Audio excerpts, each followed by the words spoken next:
Hello, and welcome to the first episode of SIGCSE Morning Coffee, a show covering everything going on at the SIGCSE 2021 Technical Symposium.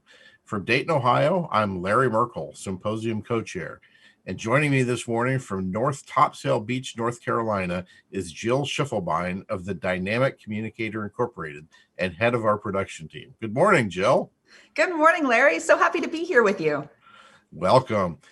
So first question for you. I've always wondered what the role of a producer is, and especially in the context of a conference. So I'm hoping you can tell us about what you've been doing for us and what this role of production is all about. Well, I see my job as essentially being behind the scenes, doing all the dirty work so that people, when they log in, get to just experience something that is seamless. And of course, it's not a perfect world. There's always bugs or errors or something, but everything from building up the site, working with you and Mark and Alvaro and Pam and all the people on the committees to get all of the sessions put in place, to training everyone on how to use the system properly, whether they're presenting or, spoiler alert today, how to navigate the system. That's what I'm doing. Cool. All right. So when you say navigate the system, you're talking about Pathable. So can you tell us a little bit about what Pathable is and how we're using it for the symposium?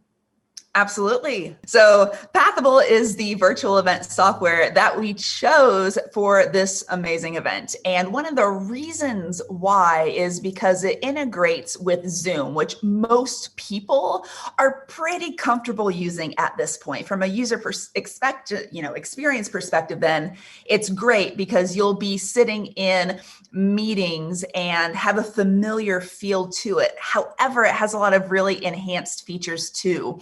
For example, instead of a chat dying with a meeting, the chat gets to live on with it. So if you don't get to attend a session live and come back and watch the recording later, you can still access all of the chat as it came in so you can feel part of the experience. We've also added in some great opportunities for gamification, for one-on-one conversations, and really unique interactive opportunities with all of our supporters. So tons of stuff in here, and I find it really easy to navigate as well. That makes a lot of sense. Why don't we take a look at it? I think we can do that. We're now looking at a shot of a page that you're all familiar with if you are watching this video. This is the home page. You'll notice that in the top right-hand corner, you'll see your profile. If you want to do any changes to your profile, add a picture, for example, a bio description, really great opportunity here to talk about maybe what you're interested in so you can network with other people. This is where you go to do it. Larry, have you edited your profile yet? I have a profile picture. I have a job title, and I saw that I have the opportunity to choose some ribbons. You do. You can choose some ribbons. We have created some fun name tag ribbons that you can choose from. So be sure to go into your profile and add those as they apply to you. Let's next look at the schedule area. So under the schedule, you'll see three areas that pop up: agenda, my agenda, and schedule meeting.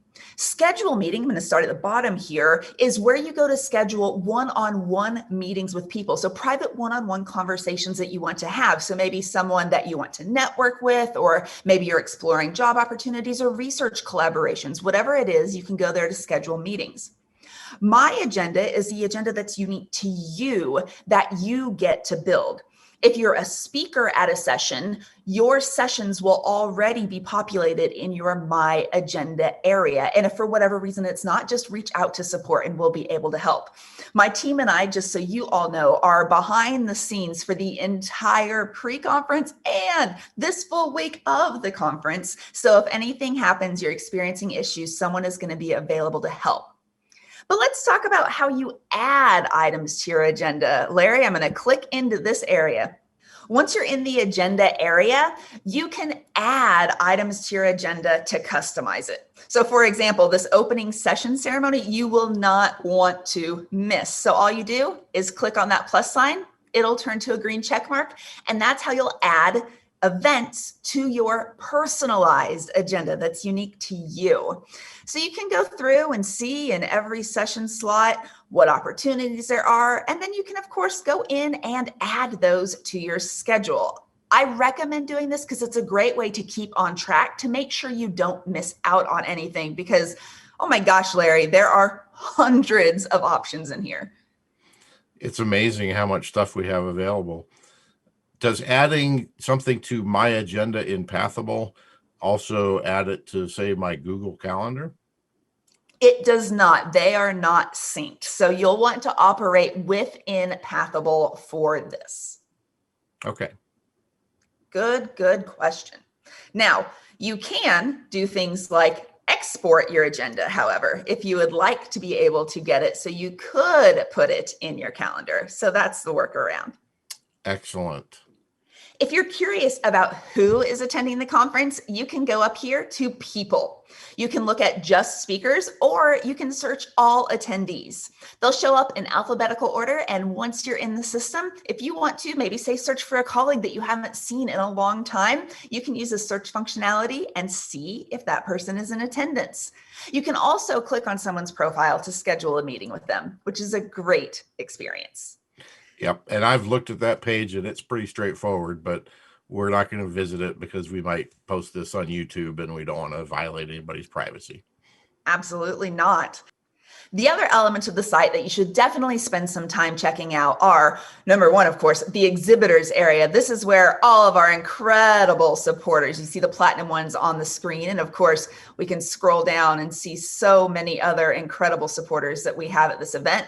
All of their virtual booths are there. So you can attend there to have one-on-one conversations with experts from all of these organizations, look at what resources they have available, learn more, see when there's demonstrations, tons of things that you can do in there. And of course, exhibit hall hours are part of the agenda, so you can make sure not to miss a thing.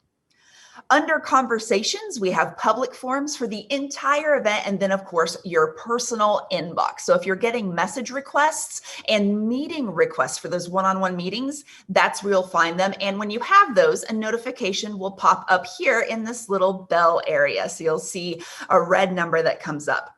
We have a cool game. I'm not going to show it to you now because you can go into it and it launches today. So we have gamified some of your conference experience. Be sure to go check that out.